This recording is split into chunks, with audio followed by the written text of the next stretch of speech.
Dames en heren, warm applaus voor Ferry Zandvliet. Dankjewel. Staat hij aan?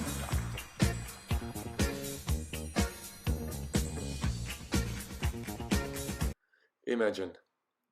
Imagine going on a road trip with your best friends. With your best friends to Paris to see your favorite band play live. The Eagles of Death Metal, a Californian band. It's what I did with these guys behind me over 3.5 years ago. But the trip turned into a big nightmare. While during the concert of the Eagles of Death Metal, terrorists entered the room and started shooting people with Kalashnikovs. Minutes after we were partying and having a beer, we suddenly see people dying next to us. I also thought for 100% sure that I was going to die. I had to hit under people to hide from the bullets. I had to crawl over dead people to the exit to find shelter in a safe spot. A horrible experience. 89 people got killed in a room not much bigger than the room we are today. This experience, of course, changed me forever, but in a good way in the end. I will try to explain. This is Sami Amimour, one of the terrorists that is shooting at me that night. A boy who's brought up in a very decent family. He goes to university, he travels all around the world with his parents. He's a very social guy, but his parents suddenly see a change in his behavior when he turns 25.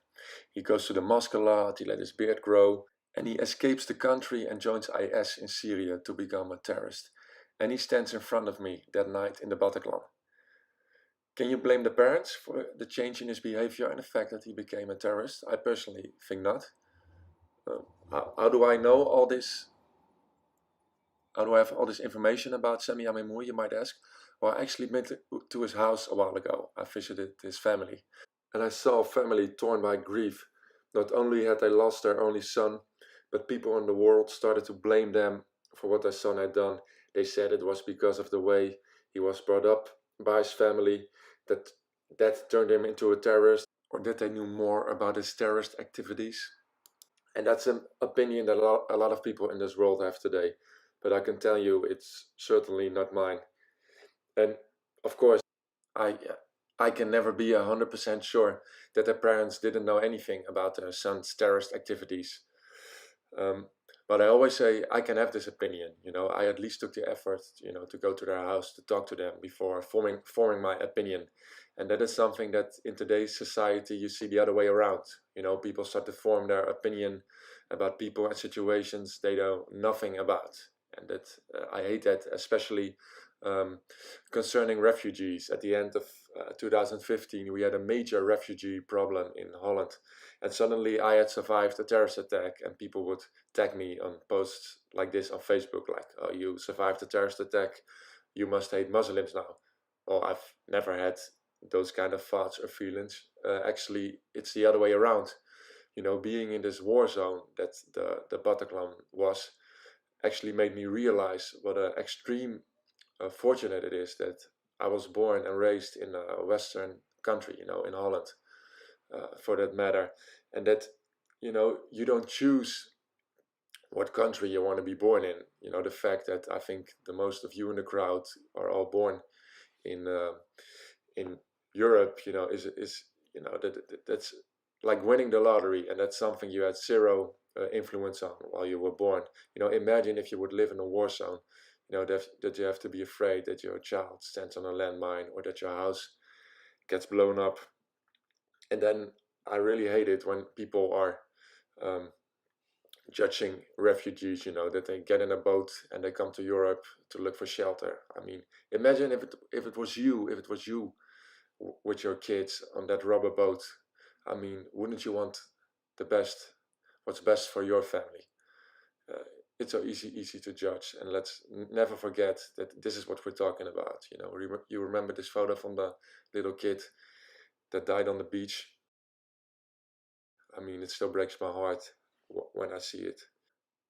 And even Jesse Hughes, the singer of the Eagles of Death Metal, he fed this refugee discussion in a very negative and angry way in the media. He gave a lot of interviews about blaming Muslims for the terrorist attack and refugees for that matter. But you could really see he was really angry.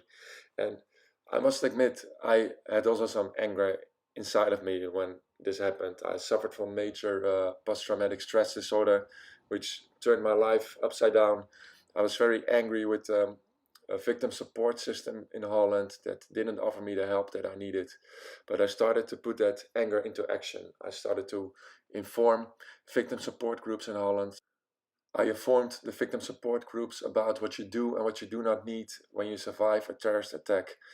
I also created my own very small victim support group. It's a group where we have people who all survived terrorist attacks in the past, and we learn from our experience. We share what we've been through, but also how we overcame what had happened to us. And I'm sharing my story on the most diverse stages all over Europe. I did a TED talk a while ago, which showed me, what are the most important topics in my story, because in a TED talk you only have a few minutes, and it's always difficult to keep it to not take too much time.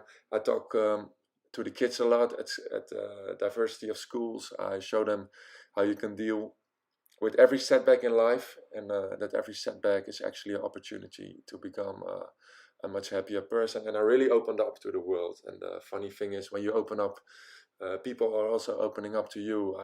And I've met so many beautiful people since I'm giving presentations, but the most beautiful person I've met these past 3 years is Veronique. She's the one on the left of the photo, and she confronted me with the best that mankind has to offer after almost being shot. She saw me running through the streets of Paris and offered me a shelter, a couch, a blanket and a cup of tea. That was my refugee camp that night.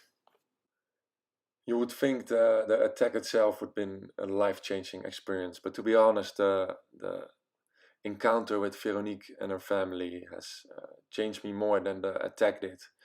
And it changed me for the better, because after being confronted with so much positivity, something changed in my brain. It's sometimes hard to explain, but it's more of a feeling. I was always an angry person before the attack, you must know. I was always angry with the world. I was always, if I had a fight with my girlfriend, it was my girlfriend's fault. If I had a bad review at work, it was always my employee. I always refused to look in the mirror and played the victim card.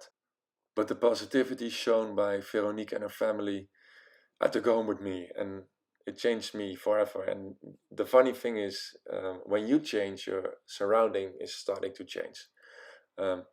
Because I used to be surrounded by people who are always complaining and very negative, and suddenly I find myself surrounded by the most awesome and beautiful spirits in the world that I would never have dreamed would be friends of mine. And it made me realize that your surroundings are a reflection of who you are. But the biggest life lesson I have learned from all of this is that I realized that you are for 100% in control on how happy you are. And of course, there are always things in the world that are trying to get you off track, but you decide at the end of the day if it's a good day or a bad day. And I really want to thank Veronique and her family for that. And I can talk for hours about all the positivity that came towards me, but I only have 9 minutes for the talk of today, and I'm already overdue, I think. But this experience has triggered so much positivity inside me, and I will never forget that there are 120 people that have died that night. But I have to tell you, I have never been this happy. Thank you very much.